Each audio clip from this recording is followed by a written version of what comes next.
سرخط مهمترین خبرها: حمله حماس به پاسگاه مرزی کرم شالوم. امامعلی رحمان در جشن غلبه بر روسیه می رود.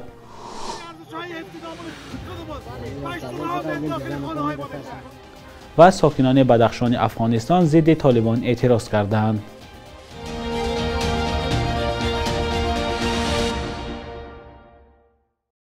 درود بینندگان عزیز و هفته نوتان بخیر باشد. برنامه نوید بامدادی است که با آخرین خبرها از استودیوی دوشنبگی رادیوی آزادی تقدیمتان می شود. امروز 6 می سال 2024 است. برنامه را از یک خبر فوری شروع می کنیم. دوام دو روز اخیر بر اثر باران‌های زیاد در چند منطقه تاجیکستان سیل آمده است. از جمله در نوارهایی که به شبکه‌های اجتماعی راه یافت دیده می شود که یک زن و کودک را در ناحیه ورزاب از داخل سیل نجات می دهند. در نوار کودک زنده است اما معلوم نیست که زن زنده مانده است یا نه. در نوارهایی که بر رادیوی آزادی فرستادن دیده می شود که در ناحیه سنگوار یا طویل‌دره سابق هم سیل آمده است. به گفته مؤلف نوار، سیل به منزل ساکنان ضرر رساند. مقامات هنوز شرح ندادند که آفت طبیعی چه عاقبت‌هایی داشت. تفصیلات دوام روز در سامانه رادیوی آزادی با نشان azadi.org پخش می شود. تنش و درگیری میان گروه فلسطینی حماس و اسرائیل زیاد شده است. 3 سرباز اسرائیلی در حمله راکتی شاخه نظامی حماس به گذرگاه کرم شالوم کشته شدند. در پاسخ اسرائیل به چند موضع در شهر رفح نوار غزه حمله کرد. مقامات درمانی فلسطینی گفتند در این حمله های اسرائیل دست کم 19 نفر کشته شدند. کرم شالوم که نیروهای حماس به آن 10 راکت پرتاب کردند در مرز اسرائیل و غزه جایگیر شده یکی از راههای ورود کمک‌های بشردوستانه است. این گذرگاه اکنون موقتا بسته شده است. درگیری ها در حال ادامه دارند که مذاکرات 2 روزه برای آتش بس در نوار غزه بدون نتیجه عمیق به پایان رسید. آژانس فرانس 24 روز 5 می خبر داده است که رهبران این گروه فلسطینی پایفشاری دارند که آتش بس در غزه باید دائمی باشد. اسماعیل هنیه رهبر دفتر سیاسی حماس گفته است سازش آتش بس را زمان میپذیرند که تجاوز اسرائیل در غزه پایان یابد و آتش بس دائمی حکم فرما گردد. اسرائیل به حماس پیشنهاد کرده است که به عوض رهایی گروگان‌ها 40 روز آتش بس اعلان می‌کند، اجازه می‌دهد که ساکنان به شمال غزه برگردند، قسمی از محبوسان فلسطینی را از زندانش رها می‌کند و نیروهایش را از دالانی که جنوب شمال غزه را از هم جدا می‌کند بیرون می‌برد. حماس تقاضا دارد که باید نه 40 روز بلکه در غزه آتش بس دائمی اعلان شود و نیروهای اسرائیل این منطقه را ترک کنند. پیشنهادی که اسرائیل قبول ندارد و میگوید تا نابودی حماس پس از تمام شدن مهلت آتش بس می جنگد. جنگ در نوار غزه بعد حمله حماس به خاک اسرائیل در 7 اکتبر سال 2023 آغاز شد و اینک 7 ماه باز ادامه دارد. بخشیده به عید غلبه امسال در تاجیکستان گذشت نظامی برگزار نمی شود. در این باره خبرگزاری ازیا پلوس با تکیه به وزارت مدافع تاجیکستان خبر داده است. اما معلوم نیست که امسال در تاجیکستان راهپیمایی پولک جاویدان برگزار می شود یا نه. مسئولین شهرداری دوشنبه گفتند در این باره معلومات ندارند. 9 می در تاجیکستان و برخی کشورهای سابق شوروی همچون روز غلبه بر فاشیسم جشن گرفته می شود. رئیس جمهوری روسیه ولادیمیر پوتین روز 3 می از همتای تاجیکش امامعلی رحمان دعوت کرد که در روز جشن غلبه به مسکو آید. پرزیدنت تاجیکستان سالهای گذشته نیز در گذشت نظامی در مسکو شرکت کرده است، اما مقامات تاجیک تا حال نگفتند که امامعلی رحمان امسال هم در روز 9 می به مسکو می رود یا نه. ما این موضوع را پیگیری داریم و با رسیدن اطلاع تازه شما را در جریان میگذاریم. و اما بعد صحبت تلفنی امامعلی رحمان و ولادیمیر پوتین نیز یک وزارتخانه دیگری تاجیکستان از شهروندان خواست که موقتا به روسیه نروند. نمایندگان وزارت مهنت و مهاجرت تاجیکستان 4 می با شهروندان در فرودگاه‌ها واخورده از آنها خواستند موقتا به روسیه سفر نکنند.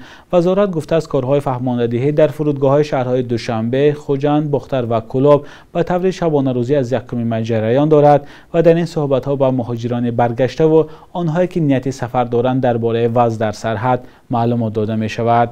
در خبر آمده است که برابر با شرح وضع کنونی و قانون طلبات نو از مهاجران به شهروندان تاجیکستان بار دیگر مشورت داده می شود که از سفر به قلمروی روسیه به ضرورت موقتا خودداری نمایند.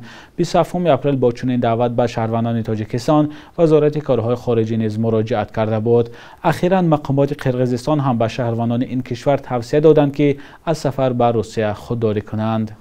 هفته گذشته در ناحیه دنقره نخستین مسابقه پراپلانریزم برگزار شد. در این چاره‌بینی 10 نفر هنری خود را در پرواز با چتر نشان دادند. همکار ما محمود جان رحمتزاده در این باره گزارش تهیه نموده است که با هم می‌بینیم. деҳаи хуррамзамини ноҳияи Данғара. мусобиқаи парапланеризм бо ширкати бештар аз 100 чатарбоз аз 12 кишвар. варзишгарони тоҷик мегӯянд ки дар миёни чатарбозони бо таҷрибаи хориҷӣ онҳо мисли паррандаҳои навболанд. мо дар инҷа варзишгарои дар байни варзишгарои машқ кардестем ки 20 солаҳо чӣ доранд. мусобиқаи кори доранд гуфти гапо 20 сола. Уна нигоҳ кун. Ина вақте мешавад ки вақте мешавад замин гарм мешавад. худи ҳамун спортсмена баланди бад мебардорад. барои ҳамун аз худи нами замин гарм шидеста. ай ҳисоби ки замин гарм шидеста баланди бад мебардорад. парапланеризм аз он навъи варзише аст ки ба тозагӣ дар Тоҷикистон роҳ меёбад.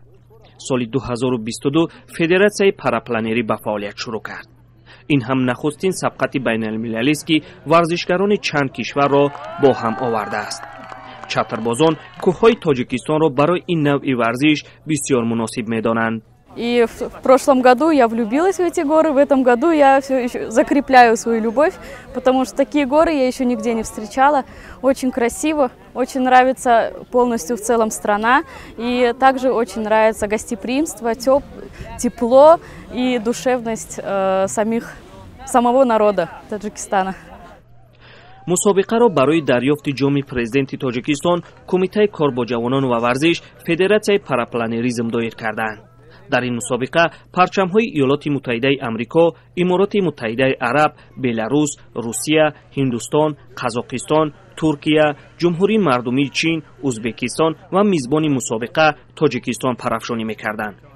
мақомоти Тоҷикистон мехоҳанд бо рушд додани парапланеризм сайёҳони бештарро ба кишвар биёранд. ба гуфтаи масъулин, манзараҳое ки варзишгарон ба навор мегиранд дар саросари дунё паҳн мешаванд.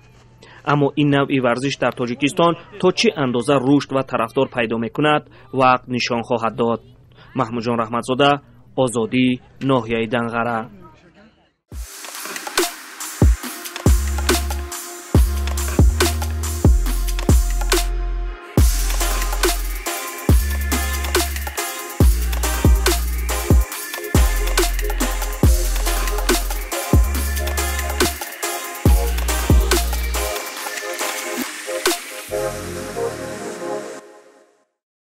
طالبان گفتند که یک هیئت را برای بررسی اعتراض ساکنان به ولایت بدخشان فرستادند. 2 روز اخیر تعداد زیادی از ساکنان ناحیه درائم و ارگوی ولایت بدخشان افغانستان علیه حکومت طالبان اعتراض دارند.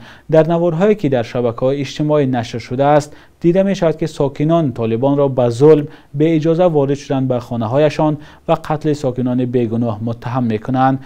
ذبیح الله مجاهد سخنگوی طالبان میگوید حکومت میخواست کشت کوکنار را نابود کند ولی ساکنان اعتراض کردند. مردم این حرف طالبان را دروغ می نامند. مقامات طالبان گفتند که یک گروه را برای بررسی وضع به بدخشان روان کردند. در نوارها ساکنان ظلم طالبان و فشار بالایشان را سبب اعتراض می دانند. ساکنان میگویند طالبان چند روز پیش یک ساکن بیگناه را قتل کرده و دیگران فشار می آورند. بخش یک روز تاریخ را در تقدیم خرامان بقازاده تماشا کنید که مهمترین واقعه‌های تاریخی در روز 6 می را فرا می‌گیرد.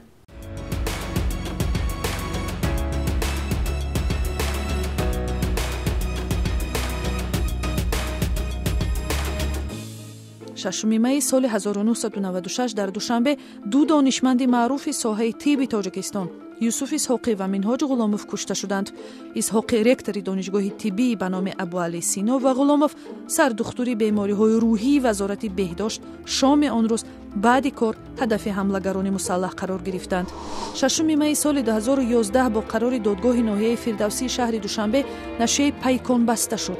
هفته‌نامه‌ای که بیشتر نتیجه‌های تحقیقات ژورنالیستی را درباره تحولات اجتماعی و سیاسی تاجیکستان نشر می‌کرد، مؤسسه دولتی تاجیک استاندارد با اتهام پس زدن اعتبارش به دادگاه کشید و با همین سبب شد که نشریه دیگر چاپ شده نتوانست. 6 می زادروز رسام معروف تاجیک وفا نظرف است. او سال 1940 در دهه دیودره ناحیه شوراآباد تولد شده سالهای شوروی عضو اتفاق رسامان SSSR بوده است. بیشتر با پورترت و چهره‌نگاری معروف است. برابر با این نقاشی منظره‌های طبیعت میباشد. 7 می در تاجیکستان و هم بسیار جمهوری‌های سابق شوروی روزی رادیو تجلیل می‌شود. در تاجیکستان هم شبکه‌های زیادی رادیوهای دولتی و مستقل عمل می‌کنند ولی اکثری رادیوهای مستقل خصوصیت تفریحی دارند. در تاجیکستان گرفتن اجازتنامه شروع کاری یک شبکه رادیو همان مشکل باقی میماند. 7 می زادروز اپرا سرای معروف تاجیک هم خالقف است. خالقف سال 1948 تولد شده بعد سابقه طولانی کار در بلشوی تئاتر مسکو و تئاتر اپرا و بالت به نام صدرالدین عینی دوشنبه به شهر میلان ایتالیا کوچید. مؤسس اکادمی خصوصی اپرا با اسم بلکانتو اینترنشنال می باشد.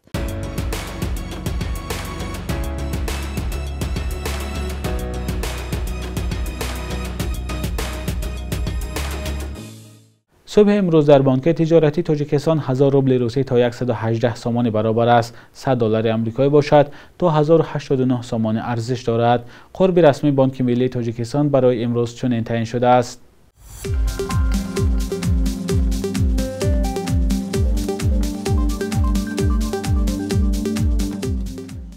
بینندگان عزیز، به پایان برنامه نوید بامدادی رسیدیم. ممنون از همراهیتان تا آخر برنامه. روزی خوش داشته باشید.